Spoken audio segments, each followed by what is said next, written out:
Mesdames, Messieurs, bonsoir. Vous êtes au cœur du mystère et merci d'y rester.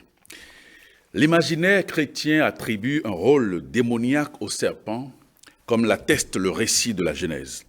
C'est pas la faute de cet animal le plus rusé de tous qui séduit Ève par ses propos que le couple primordial s'est attiré la malédiction divine et s'est vu chassé de l'Éden. Ça, c'est la perception mythologique de cet animal. Mais que représente vraiment le serpent au plan initiatique et ésotérique? Dans un instant, nous donnerons la parole à notre spécialiste du jour.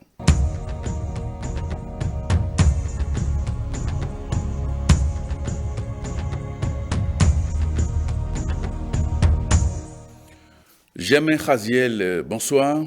Bonsoir, monsieur le journaliste. Vous êtes exorciste et angiologue. Oui. Alors, j'ai bien envie de vous demander, mais quelle est l'influence du serpent sur notre vie? Merci. D'abord, quand on parle du serpent, le serpent, c'est la force fluidique qui émane en fait de ce qu'on appelle l'énergie primordiale.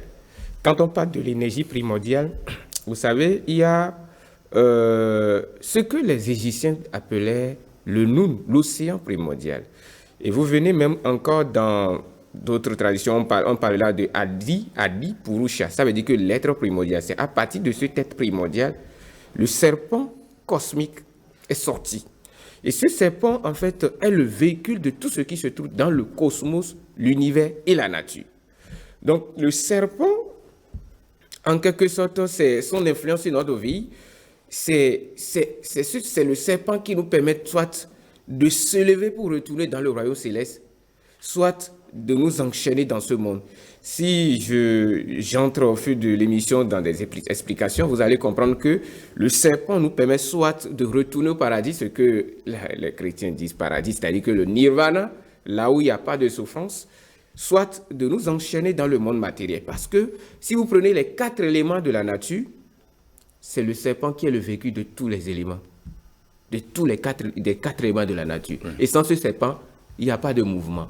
Et c'est pourquoi on dit, en tradition de chez nous, A et Dan. Vous voyez, quand vous prenez Dan, vous faites l'anagramme, vous allez voir ADN. Vous voyez, l'ADN de tous les êtres, il n'y a pas cet être dans cet univers qui n'a pas d'ADN. Même sur le plan éthérique et énergétique, tout ce qui est être vivant, il y a une énergie qui unit tous les êtres, en fait. Vous voyez, dans la science, nous parlera de ADN, vous voyez. Donc, sans le serpent, pas de vie. Sans le serpent, pas de mouvement. Sans le serpent, pas d'évolution. Sans le serpent, pas de réalisation spirituelle. Alors, que pensez-vous alors du serpent de la Genèse dans la Bible? Oui, la Bible, c'est un livre que il faut aller à l'école initiatique pour pouvoir décortiquer certains nombres de choses. On parlait de Adam et Ève. C'est juste pour parler de la représentation symbolique de l'homme primordial. C'est-à-dire, ce n'est pas des noms ou des êtres vivants, non. C'est juste, on parle de la femme et de l'esprit. C'est-à-dire que l'homme et de l'esprit. Principe masculin et principe féminin. Oui, en d'autres termes, de façon terre à terre, on parle de la femme et l'homme. C'est pourquoi on dit Ève. Ève, c'est le symbole de la matière. Et Adam, c'est l'esprit. Vous voyez un peu? Mais dans ce jardin de l'Éden, il y avait un arbre. Il y a l'arbre. Et si vous prenez l'être humain debout comme ça, vous me voyez debout comme ça, il y a ce qu'on appelle les 10 séphiros en nous. Les centres énergétiques liés à la Kabbale, quand on veut parler dans la perspective kabbalistique. Il y a les 10 séphiros. Vous allez voir, dans ce jardin d'Éden, on dit Dieu a mis un arbre, un pommier. Il a interdit de ne pas toucher aux fruits du jardin du milieu. Et le jour que vous allez en manger, vous mourrez. C'est quoi cette mort dont parle Dieu? Au milieu du jardin de l'Éden, il y a un fruit défendu. Je vous explique.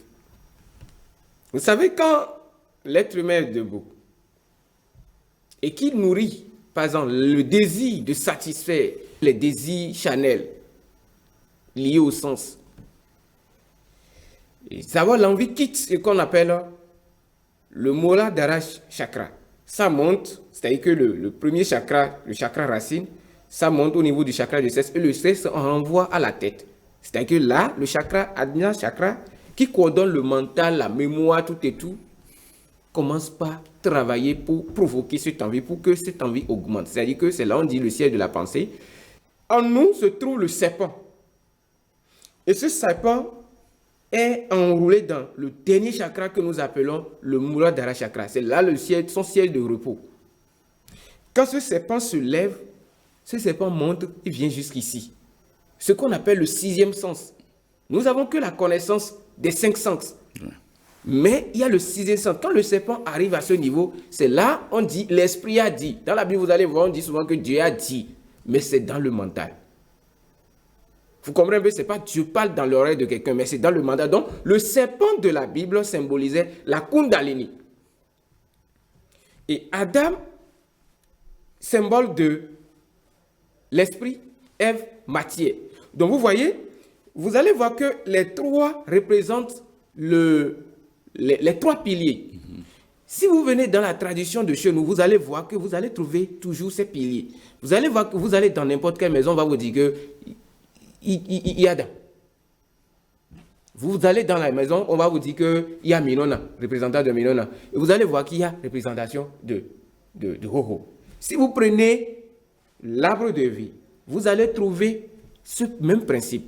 C'est-à-dire que vous allez trouver dans la première séphira de la Kabbale ce que nous appelons le Keter. Ça veut dire que la volonté primordiale, la volonté cosmique, c'est-à-dire que là où émane tout ce qui est vie sur terre, c'est-à-dire que l'unité cosmique. Vous allez voir à côté, il y a ce qu'on appelle Chokma, qui est déjà justement la séphira un peu mystérieuse, parce que là, il y a l'énergie manifestée, dévoilée, et l'énergie non manifestée et secrète. Vous comprenez un peu, c'est-à-dire que il y a l'aspect visible révélé et l'aspect invisible non révélé. C'est ça, Chokma. Vous allez voir ce qui fait qu'il y a deux. Et ces deux, on l'appelle encore Christ cosmique. Vous allez à côté, vous allez voir Bina. Bina qui est ce qu'on appelle l'intelligence cosmique. Et c'est dans ce Bina que tout ce que l'homme va expérimenter comme douleur, bonheur, etc., ça commence par Bina. Si vous prenez Bina, Bina est le symbolisme de la femme.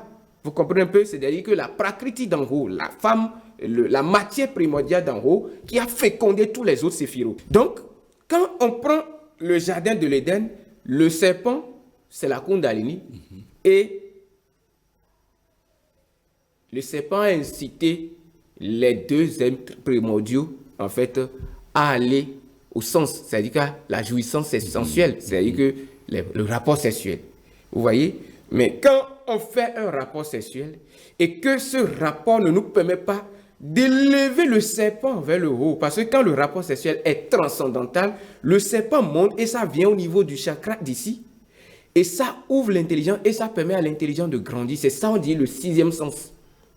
Et c'est le même principe qui s'applique dans le processus des gens qui font des visions.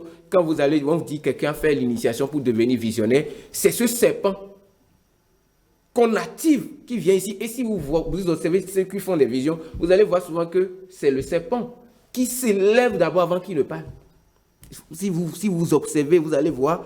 Donc, et vous allez voir même les gens qui font la première initiation, quand une femme s'initie et elle devient visionnaire tout de suite, et elle est souvent sur les nerfs, et peu de temps, elle devient violente, et puis vous voyez ses yeux en même temps qu'elle est en colère, vous allez voir, identifier le serpent. Ce n'est pas le hasard que les yeux nous ont été donnés. Donc, je disais que la Kundalini a été utilisée pour la jouissance charnelle. Et c'est ça, en fait, qui a provoqué ce qu'on appelle la chute. Parce que c'est quoi la chute? Quand, au lieu de monter la Kundalini, on l'utilise seulement pour jouir, seulement pour dire, bon, le sexe est un jouet, je satisfait. C'est ça qui tue le serpent et on tombe dans l'abîme. C'est-à-dire que l'obscurité, et puis on commence pas à avoir tous les problèmes de ce monde. Donc le sexe symbolise dans la Bible, le sexe, le jardin de l'Éden symbolisait le sexe de la femme. Vous comprenez un peu? Et le serpent, l'envie, en fait, la Kundalini qui a stimulé l'envie et c'est allé dans le mental a dit de faire. Et comme ce n'est pas transcendantal, et quand vous allez voir, quand un enfant de 14 ans qui ne sait rien de sexe, si vous vous déshabillez devant lui, il n'est pas affecté par la nudité, il n'est pas excité, ses sens ne sont pas agités. Pourquoi? Parce que l'enfant est dans l'état de conscience de la pureté. Et c'est pourquoi je vous disais tout à l'heure que dans le moulin d'Ara, le serpent se repose là, mais ce serpent aime la pureté. Cette pureté symbolise l'innocence. Et quand on a cette innocence, on est enraciné dans le chakra de base que nous appelons chakra racine, qui a 4 lotus, pétales du moins. Vous voyez, ces 4 pétales symbolisent les 4 éléments de la nature. Et je vous ai dit tout à l'heure que le serpent est le véhicule de tous les éléments de la nature. Si vous quittez là, le 16, qui est encore le siège de l'énergie vitale, et là où l'énergie vitale se condense pour propulser les êtres humains, vous allez voir, quand on arrive à ce niveau, c'est 6 pétales. Et si vous prenez les 6 pétales, vous allez voir que sans l'équilibre sexuel, pas d'harmonie, on tombe dans l'abîme. Et les éléments d'en bas, parce qu'il y a un lien, il y a une relation éternelle entre le chakra du sexe et le chakra racine. Et quand l'un est perturbé, notre vie sur Terre est perturbée et commence ce qu'on appelle la souffrance. D'accord. Alors, le serpent est-il le diable antique qu'on a tout le temps agité? Oui, ils ont raison de dire diable antique parce que, vous savez, je vous ai dit tout à l'heure que le serpent est une force cosmique, c'est-à-dire que le serpent émane en fait de ce qu'on appelle l'énergie primordiale. Si le serpent ne s'élève pas, le serpent tombe d'abîme. C'est pourquoi même dans la Kabbale, on parle du serpent Nahash. Si vous prenez la Kabbale, il y a ce qu'on appelle le serpent impur dans les textes kabbalistiques. Oui. C'est ce serpent impur qui attire les êtres humains vers les dédits charnels. C'est-à-dire que vous voyez quelqu'un maintenant, lui, son but, c'est de parcourir toutes les femmes. Quand il fait cela, ce qu'on appelle la Kundalini n'est pas orienté vers la transcendance. C'est orienté vers ce qu'on appelle la décadence. Et par conséquent, l'individu tombe dans l'obscurité, dans l'abîme, et il ne s'enchaîne pas des lois du karma. Et le corps n'a plus son harmonie, et puis la vie est perturbée. On se dit, mais que on a des problèmes extérieurs avec le temps, alors que c'est la Kundalini qui est perturbée. Puisque l'intérieur est le reflet de l'extérieur, et sans l'équilibre intérieur, le corps physique est faible. Vous voyez un peu? Donc, le fait qu'ils ont dit que le serpent est un démon antique, oui, quand le truc ne se lève pas, ça tombe dans l'abîme. C'est ça, c'est l'un ou l'autre. Soit ça évolue, soit ça nous plonge dans l'abîme. Et je vais vous dire, il y avait une dame qu'on appelait, ça fait partie de l'histoire des déesses du monde, Anasuya. Oui. Elle était une femme chaste, vierge. Vous voyez, c'est-à-dire qu'on dit qu'une femme a son mari, mais elle est chaste. Vous voyez que c'est un peu bizarre, non? Les dieux se sont mis en colère, disent, mais on va l'éprouver, voir si cette femme est vraiment chaste. Donc, 3 sages, c'est-à-dire que 3 dieux se sont déguisés en 3 vieux pour venir chez la dame. Et ils ont dit, mais que aujourd'hui là, la dame dit, je vais vous préparer à manger. Vous ne pouvez pas venir chez moi tant que ça, je ne pas manger. Les vieux ont dit, les 3 vieux ont dit, avant qu'on ne mange de ta nourriture, nous devons voir ta nudité. Vous voyez un peu? La dame, elle se dit, mais ah bon, si c'est ce que vous voulez, c'est la déesse, hein, si c'est ce que vous voulez, d'accord, je vais vous faire voir ce que vous voulez. Elle a transformé les 3 vieux en 3 petits garçons.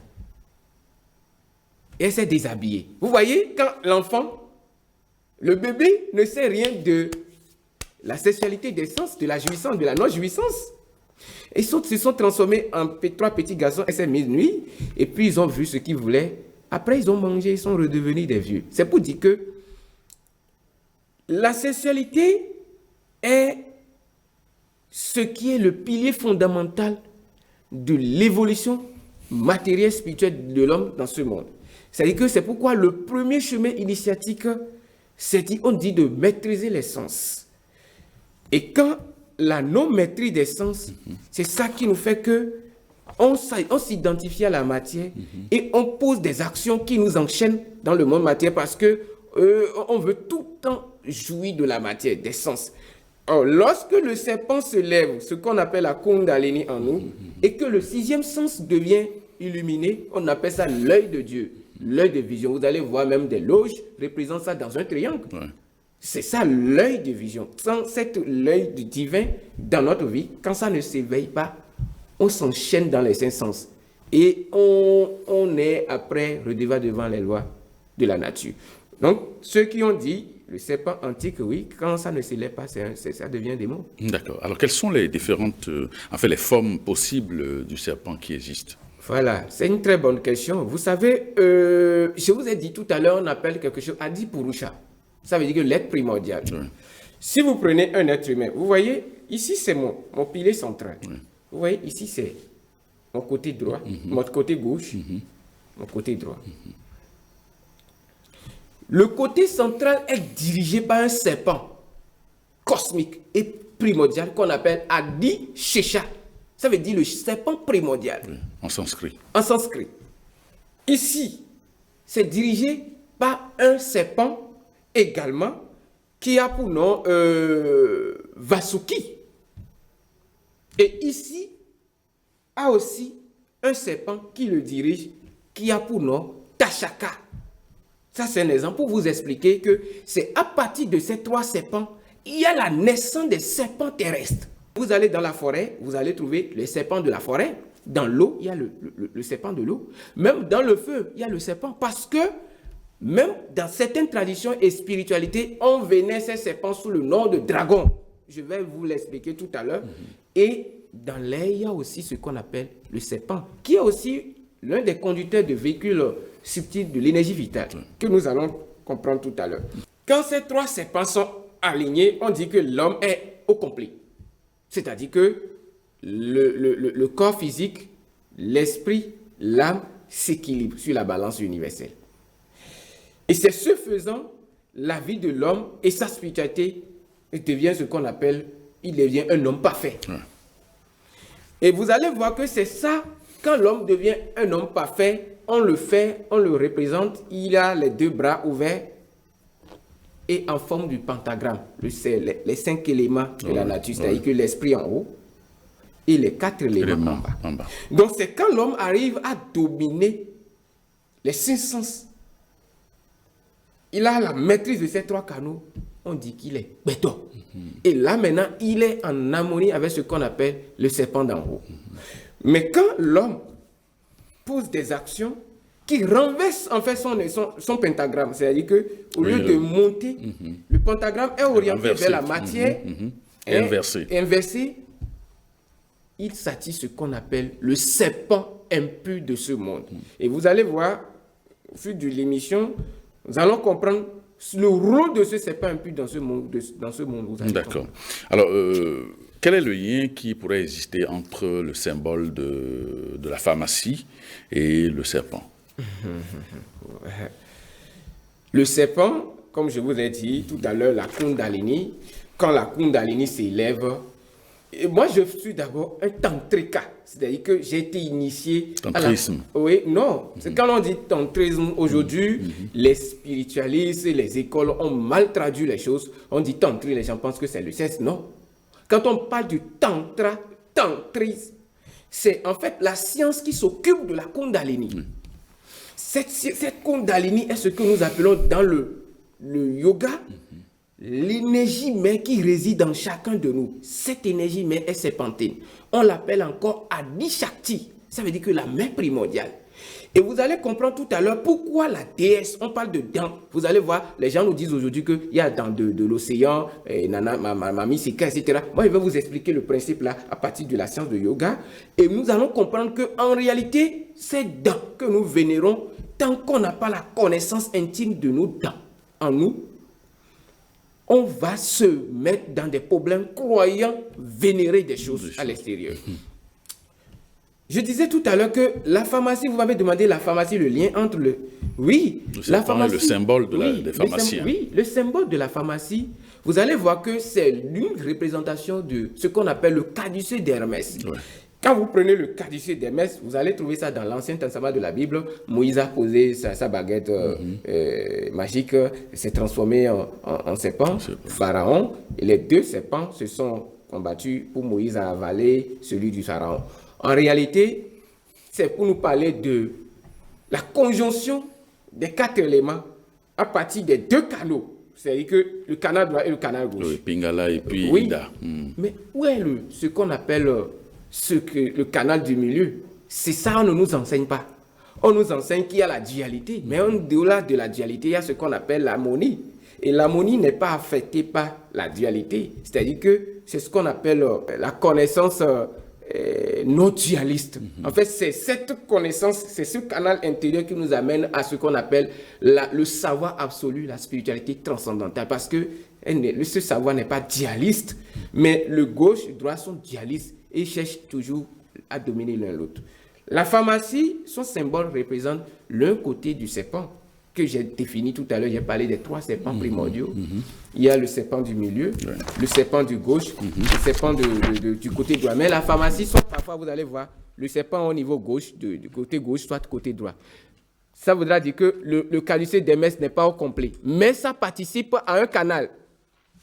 C'est-à-dire que vous allez voir que ce qui fait que le but de la pharmacie, de la médecine moderne, c'est de traiter le corps physique. C'est ça.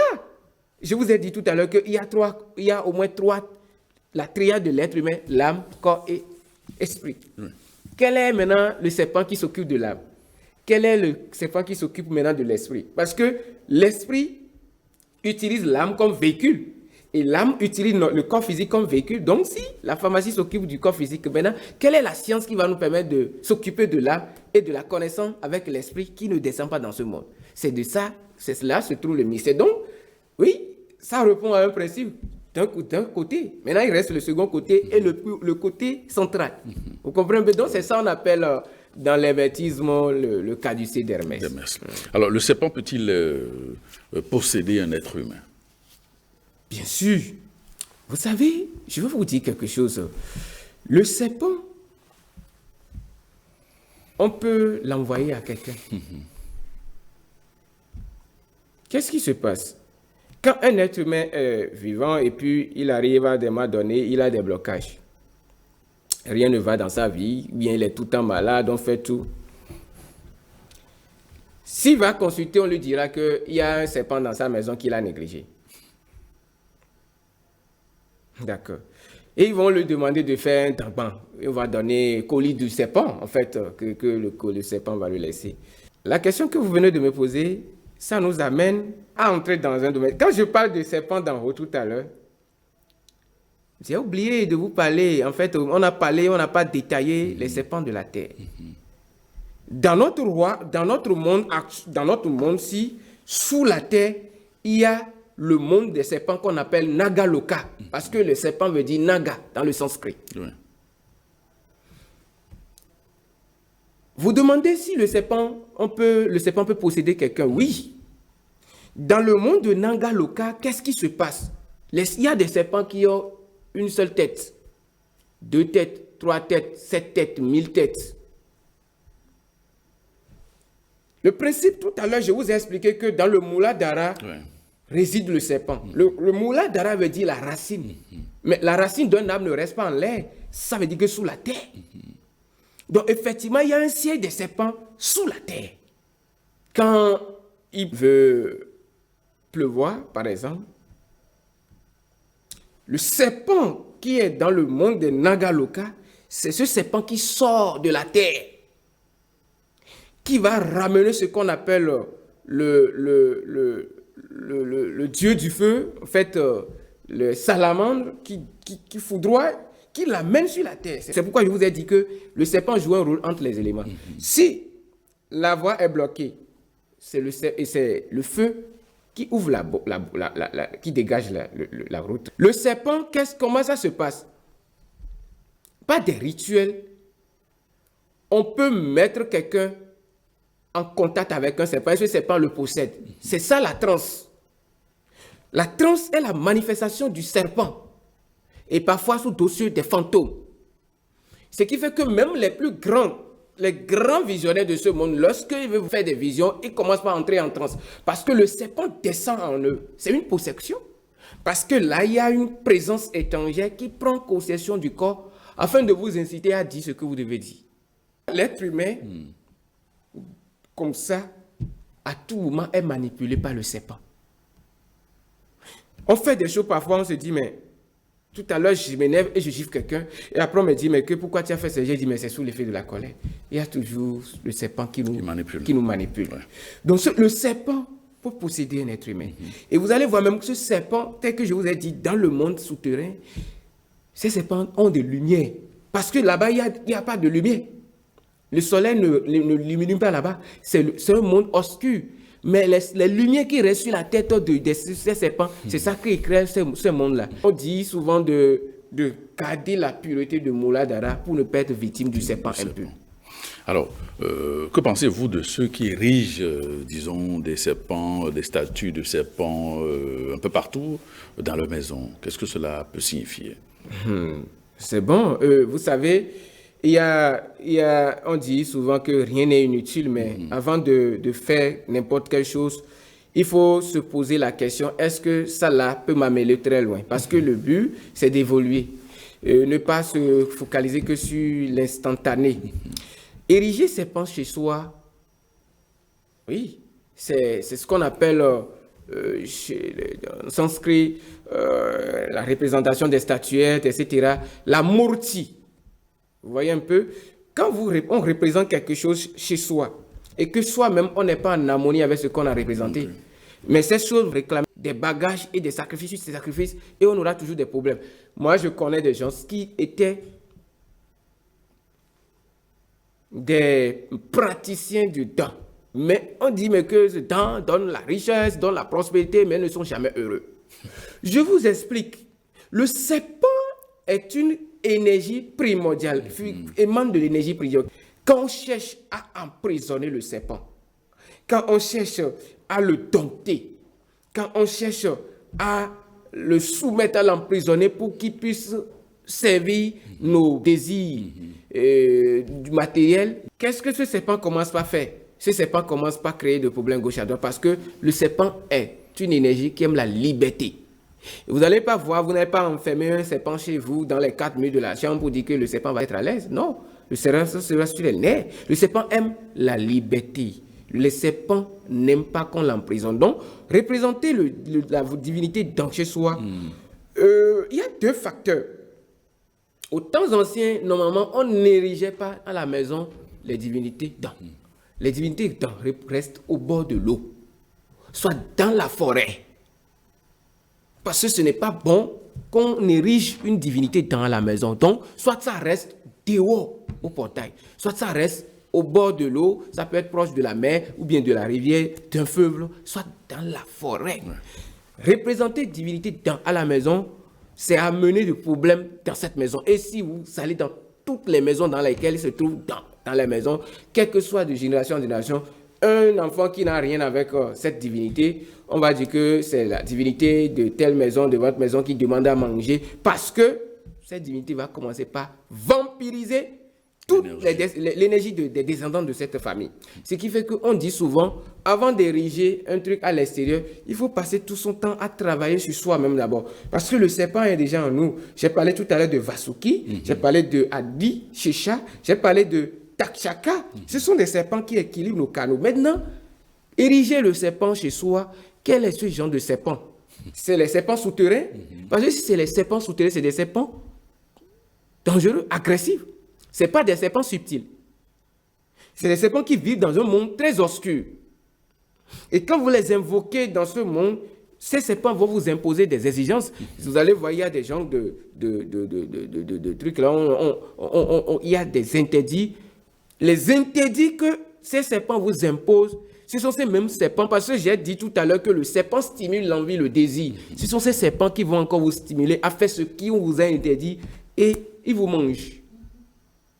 C'est ce qui se passe, c'est le piège. Donc, c'est celui qui a la maîtrise, en fait, au-dessus de son pentagramme. S'il a des divinités comme ça chez lui, ça ne va pas lui poser problème. Mais tel que ça se passe aujourd'hui et que nous représentons un peu partout des divinités qu'on vénère et pour avoir la richesse, etc., c'est se créer des problèmes. Parce qu'un dent n'a pas de richesse. Le vaudou dent n'a pas de richesse. Vous allez voir, quand vous prenez la divinité dent, quand elle se lève, c'est pour aller voir l'eau qu'on appelle Torosu.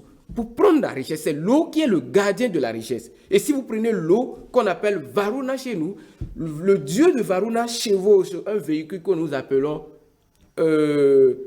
Makara. Ça veut dire le crocodile. En sanskrit. En sanskrit, Makara. Donc, le dieu de l'eau chevauche un crocodile. C'est quoi le crocodile? Le symbole du crocodile est la richesse. Et c'est ça, ils appellent même dans la tradition Ifa aussi, dans certaines cultes de dents. Oui, dans etc., Mami, etc. On l'appelle Achampa. C'est un nom de ces noms secrets. Donc ça voudrait dire que Dan n'a pas de richesse. Dan va prendre de richesse dans l'eau, chez le dieu de l'eau, et donne à la personne. Et quelques temps après, l'individu possède, il utilise pour un temps, ce même Dan vient arracher pour redonner à autre personne. Et ce qui fait que vous allez voir les familles dans lesquelles on pratique tout le temps les trucs de danse, quand ça chute, ça agit sur toutes les générations. C'est que la génération végète dans ce qu'on appelle la galère, la misère, la souffrance totale. C'est ça. Donc, le serpent sur lequel nous devons travailler, comme nous enseigne, c'est notre serpent du milieu. Quand on arrive à maîtriser notre serpent qu'on appelle la Kundalini, on est connecté à ce qu'on appelle la déesse primordiale. Et quand on est en harmonie avec cette déesse, que ce soit ce qu'on va, on va l'appeler Minona chez nous, Nyokwe Ananu, tout ça là, on devient en fait un être qui est en harmonie avec toutes les déesses qui travaillent dans ce monde. Et notre vie matérielle s'équilibre parce que c'est la déesse qui donne cette compassion. Ce qui fait que vous allez en Chine, que ce soit l'Inde, ils vous parleront de la déesse Kuan Yin. Le Kuan Yin, c'est la compassion. Mais elle chevauche un dragon. Ce dragon, c'est le serpent. Et c'est ça qui fait que les bouddhistes ont un mantra qu'ils récitent souvent que Avalokiteshvara, qu'on appelle Om Mani Padme Hum, c'est pour invoquer le serpent. Parce que c'est le serpent qui développe la compassion. C'est pourquoi on dit c'est le vent chez nous. C'est qu'on dit c'est l'élément air. Mais c'est l'élément air qui développe ce qu'on appelle la compassion. Donc, Kuan Yin, la déesse, c'est en fait la déesse qui nous permet en fait, dans la pratique, d'être en harmonie avec nous-mêmes dans notre lotus intérieur et de pouvoir profiter même des 3 canaux de notre existence. Et sans ça, on peut faire tout, on peut avoir tout chez soi, on aura toujours les mêmes problèmes parce que le mal n'a pas été guéri à l'intérieur de soi-même. D'accord. Alors, quels sont les liens qui pourraient exister entre le serpent et les 4 éléments? Oui. Bon, je suppose que quelqu'un est là et puis tout allait bien dans sa vie. Tout allait bien, il voyageait, il est tantôt en Europe, en Afrique, partout, il gère ses affaires, tout allait bien. À un moment donné, rien ne va. Et puis, il fait tout, mais rien ne bouge. Alors, on dit qu'il y a des blocages. Quand il y a des blocages, qu'est-ce qui se passe? Il était une fois les signes, les 16, les arcanes du Ifa étaient partis en une mission et ne revenaient pas à la maison. C'est-à-dire qu'on les a emprisonnés. On les a gardés en otage. Mais parmi ces signes, il y avait un signe qu'on appelait Gouda Fligbe qui n'était pas parmi eux. Et c'est lui qui est parti là-bas pour ramener ses frères à la maison. Donc ça voudra dire que, qu'est-ce que je veux dire par là? Quand on dit Gouda, en fait, ça veut dire que le feu, le fait, parce qu'on dit le fait, c'est ça d'affinité avec l'élément fer. Le feu a tranché. Quand quelqu'un, celui dont je parle comme ça, a sa vie bloquée, qu'est-ce qui se passe? C'est l'élément feu qu'on utilise pour enlever d'abord le blocage. Parce que c'est pourquoi j'ai toujours dit que le plus grand élément purificateur de notre cosmos, c'est l'élément feu.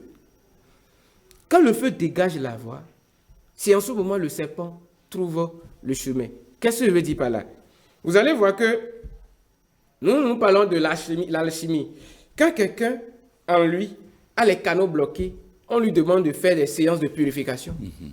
Soit on lui dit de chanter les sons, par exemple le mantra Om, par exemple, qui purifie les 3 canaux, parce que même dans la syllabule de Om, il y a toujours les 3 piliers.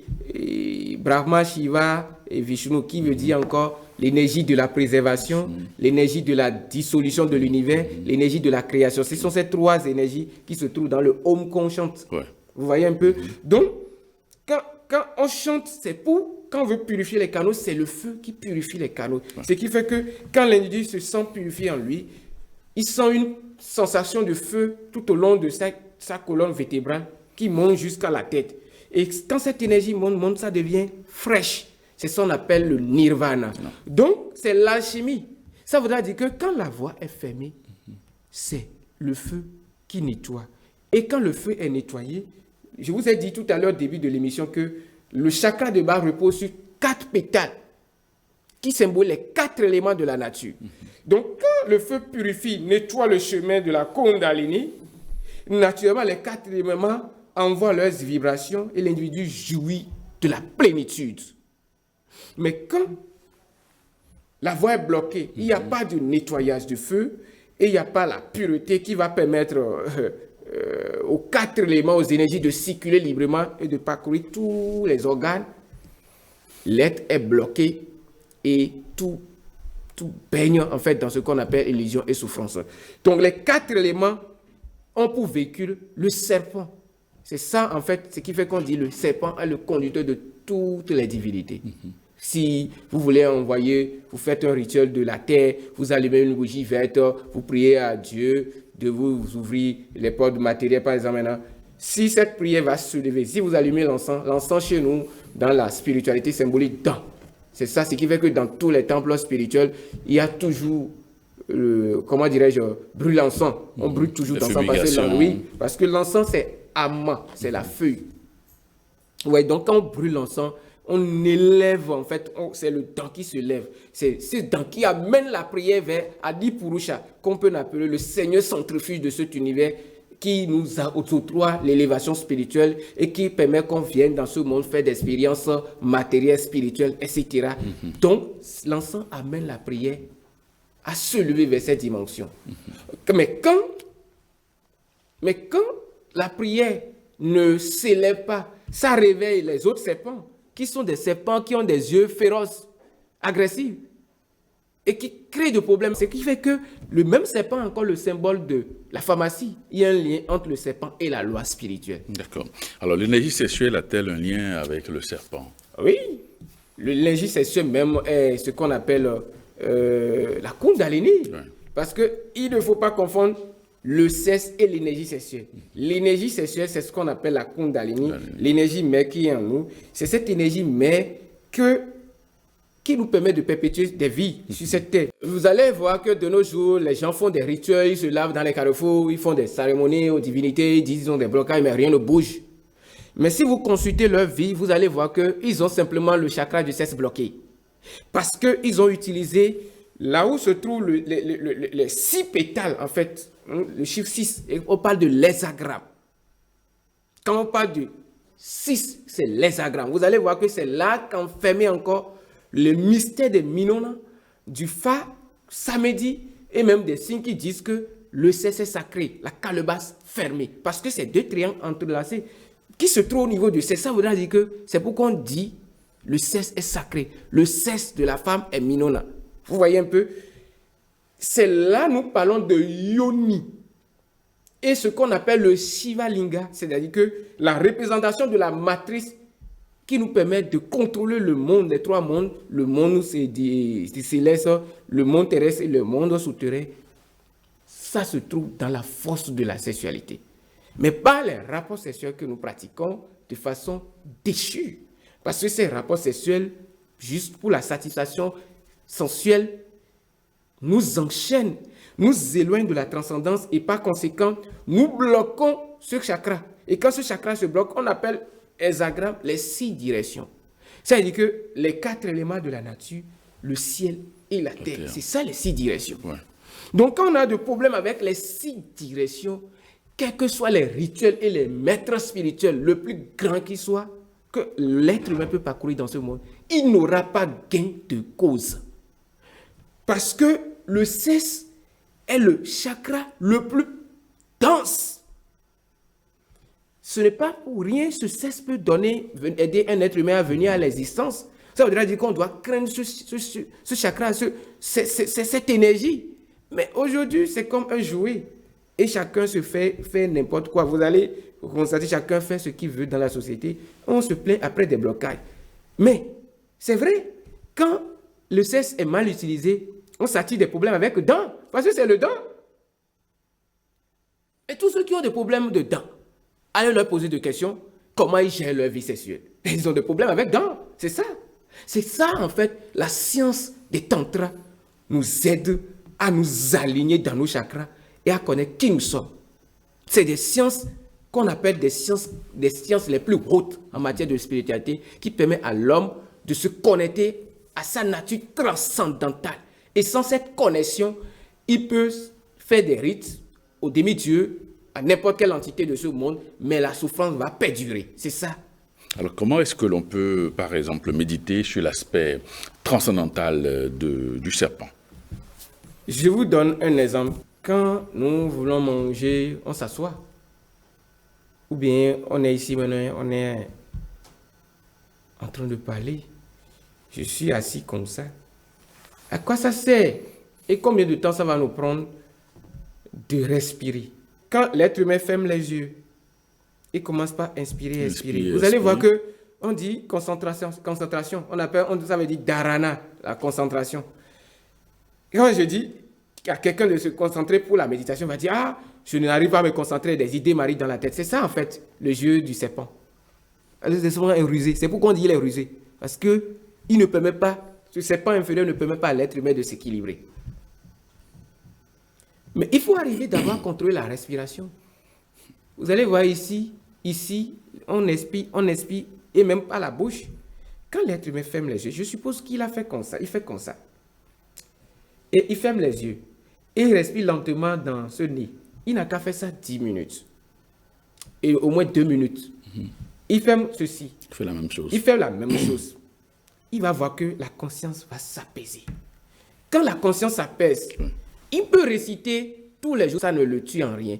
Il n'a qu'à réciter assis. Il peut allumer bougie, non bougie. Il n'a qu'à juste brûler un encens dans la chambre qui dégage les vibrations sales qui sont dans le lieu.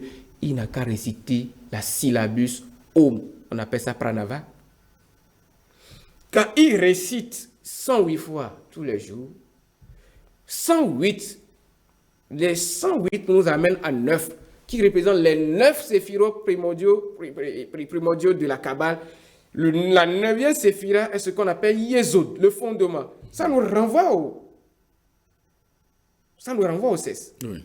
Ça nous renvoie à l'énergie éthérique. Absolument. Et c'est à partir de ces Yesod qu'il y a le fondement, la cristallisation de notre monde matériel, c'est-à-dire que le fondement de toutes choses à partir de Yesod. Quand on prononce la syllabus 108 fois, c'est pour rallier la spiritualité jusqu'à la 9e sphère.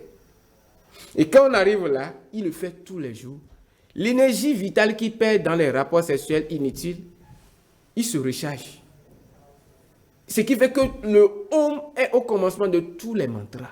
Parce que c'est le secret des secrets. Quand on veut vénérer cet aspect de la nature, nous disons Om Namah Shivaya. Ça veut dire que vous allez voir, et Ma, Shiva. Vous allez voir que Na nous lie à un élément. Va nous lie à un élément. Namah Shivaya. Donc tout ça là, c'est pour nous illuminer les 4 éléments de la nature que j'ai cités, plus l'esprit, l'éther. C'est ça les 5 lettres là de Shiva, nous reconnaître à ça. Donc, il y a l'aspect de Brahman. On dit Dada Segbo chez nous, mais il n'y a pas qu'un seul Dada Segbo. Il y a plusieurs créateurs. Parce que le créateur de l'univers n'est pas l'être suprême. Non, il y a une différence. Non, absolument. Le créateur de cet univers s'appelle Dada Segbo, mais ce n'est pas l'être suprême. Maintenant, il y a l'aspect de la préservation. Bon, c'est vrai qu'il y a des catastrophes qui arrivent, mais le monde ne bascule pas totalement et les êtres humains sont toujours là. C'est la force de la préservation qui permet cela. Ouais. Et c'est ce qu'on appelle Vishnu. Non. Donc, quand on dit Om, on se concentre, on répète correctement 108 fois tous les jours avant de dormir. On dort bien. On se connecte à tout l'univers. C'est juste un son. C'est un son. Et c'est ça qui est encore interprété autrement aujourd'hui. Amen, amen, amen dans les églises. Ça nous connecte à la source des sources. Peut-être après, nous allons revenir sur ça dans une autre... Merci, Germain Khaziel. Vous êtes exorciste et angiologue. Merci pour ces explications lumineuses que vous nous apportez et surtout les précisions sur la thématique du jour, le mythe du serpent. Merci d'être venu et à très bientôt. Amis téléspectateurs, cette émission se refait. Merci de votre attention et à bientôt.